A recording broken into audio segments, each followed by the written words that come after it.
Les mouvements sociaux au Maroc existent depuis des lustres, depuis la moitié du siècle dernier.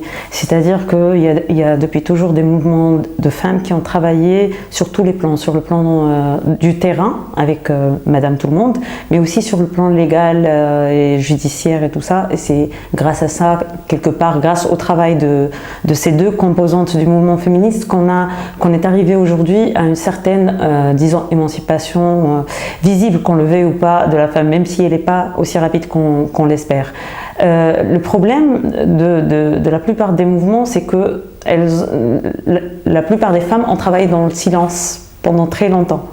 Et ce, en grande partie, en grande majorité, à cause de l'ignorance et du silence des médias sur leur travail. Et ce pour diverses raisons. Bien sûr, il y a des médias qui sont complètement de référentiels traditionnalistes, conservateurs, et ceux-là, ils vont bien sûr et en toute évidence pas soutenir les mouvements féminins.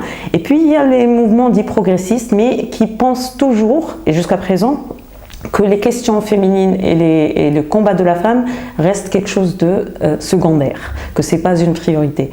Ce qui fait que, oui, il y a des avancées, mais il y a aussi du recul. Parce que la société n'a pas eu vent de ces évolutions, pas forcément. On se retrouve par exemple avec une génération qui jouit des libertés pour lesquelles nos ancêtres se sont battus, mais qui refusent carrément le combat féministe en tant que tel, qui ne se disent pas féministes, qui ne sont pas conscients en fait de l'enjeu. C'est-à-dire qu'aujourd'hui, on peut en même temps dire qu'on a des avancées, mais on a aussi des régressions. Donc c'est très contradictoire au Maroc. La classe politique, malheureusement, jusqu'à présent, ça reste... pour la classe politique, le féminisme et les questions de femmes est un argument électoral pour les partis de gauche ou même de droite. C'est une sorte d'épouvantail pour effrayer les jeunes femmes modernes quant à la menace islamiste. Il n'y a pas vraiment une implication réelle, c'est juste de l'instrumentalisation. En tout cas, c'est ma vision des choses. C'est que jusqu'à présent, les questions de femmes ont été instrumentalisées à des moments particuliers, mais jamais vraiment été au cœur du programme électoral. D'ailleurs, la plupart des partis de gauche, quand ils ont eu accès à quelques postes ministériels, ils n'ont pas fait appel aux femmes. Donc, ça dit ce que ça dit.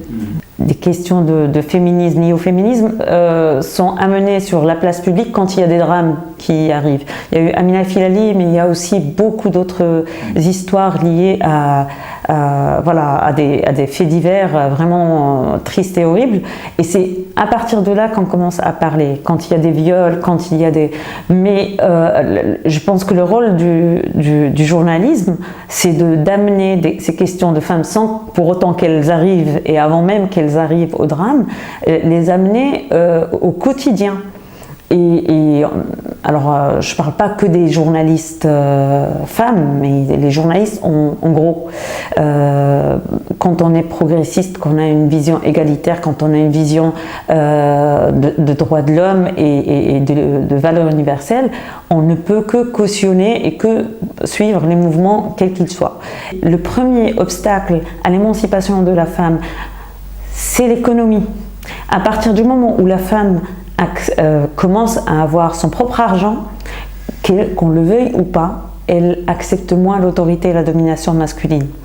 Tant qu'on n'a pas d'émancipation économique et de capacitation économique et financière, on a beau créer des lois, la femme battue reviendra chez son mari battu parce qu'il subvient à ses besoins.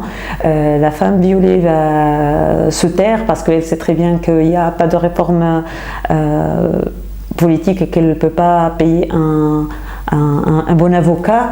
Et puis il y a la réforme judiciaire, le système judiciaire et le système pénal qui doit complètement être revu. Aujourd'hui, il est devenu complètement misogyne et dépassé. Et puis il y a l'éducation, l'accès à l'éducation, mais aussi une réforme de l'éducation. Parce que moi, envoyer ma fille ou mon fils pour apprendre à l'école que la femme est inférieure à l'homme, que l'héritage, elle a le droit à la moitié, que tout ça, c'est l'école qui l'instaure. Et c'est un chantier énorme. En fait, tous les chantiers sont ouverts pour moi.